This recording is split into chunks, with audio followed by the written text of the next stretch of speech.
Live from Studio 5 in New York City, this is the News at 6. These are stressful times, of course, and whether you're a fan of the new president or not, that might be one reason to explain why there's an uptick in people seeking some therapy.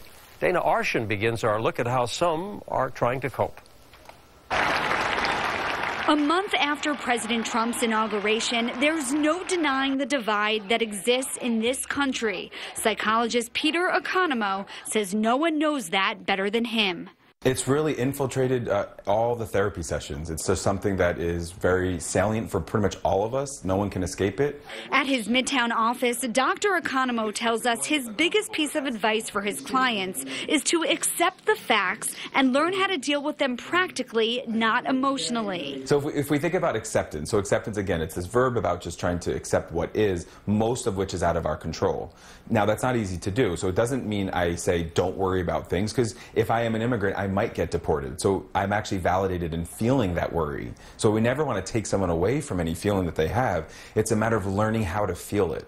According to a survey taken last month by the American Psychological Association, more Americans are reporting symptoms of stress and citing personal safety and terrorism as sources of that stress. In prior years, their survey showed that most stress was money and work-related. New Yorkers walking along 7th Avenue tell us how they're coping with the political divide. Well, I pray for him, and I tell him, hey, he's there now. There's nothing we really could do. He's the president. Just pray for him and hope that he do what he says he's going to do. So you're coping by trying to tell people to unite? Yes, that's right, and that's what we're supposed to do, unite. Well, I'm definitely doing my best to be conscious of where my mind is with this, and if that means taking a break, not listening to the TV, not listening to the, any auditory on it. While the division in the country is evident and the doctor's clients come here to cope, he says this is just the conflict that people are dealing with right now. As time goes on, completely new conflicts and internal struggles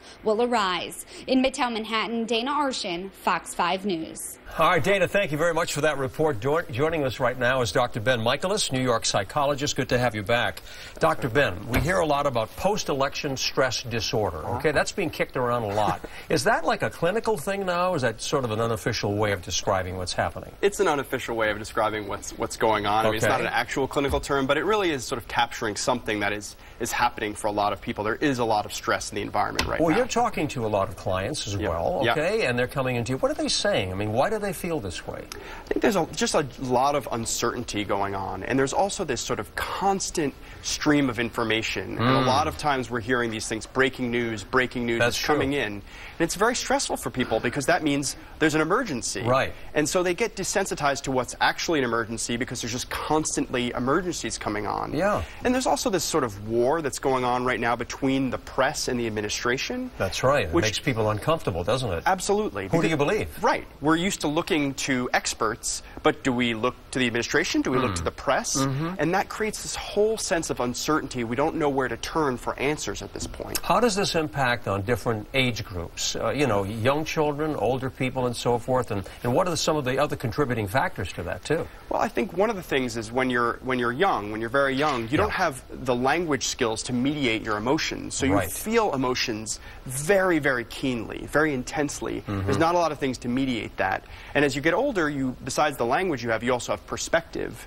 And one thing that I think is interesting is that some of the older generations actually feel somewhat calmer because they've seen things throughout their lives and they have some perspective. So my daughter's teacher, for example, said to her, look, I had to deal with certain things in my youth, and this is going to be something you have to deal with in your youth. So she gave her some perspective on that. I know, and we have to realize that children, of course, absorb everything. They're listening, they're watching, they know more than we think. Absolutely. How do you deal with this? What do you tell your clients? What do you tell anybody how to handle all of this stress? Well, a few things. Things are rarely as good or as bad as you think they're going to be. Okay. And it's really important to stay present, stay in the moment. Because what ends up happening is you start thinking ahead. What if, what if, what if? Sure. And I really, nervous. I try to discourage the what if and really focus people on what is. Because when you're centered in the moment, when you're just where you are, things are usually pretty okay. Sure. It's when we're worried about the future. So anything that can contribute to you feeling present, so obviously exercise, eating well, meditation, yoga, All these all things of that can help, that right? really does help you to sort of be present in the moment. Yeah, and many of us feel that we can find our own way of coping, but sometimes we might need some help if you really feel that. That's true. If it keeps coming up over and over again, you feel stressed in a lot of different areas in your life, and you don't know why, and the same experiences are happening, then you may need to get some help from someone else. All right, Dr. Ben Michaelis, thank you so much for joining us tonight. Okay, good information.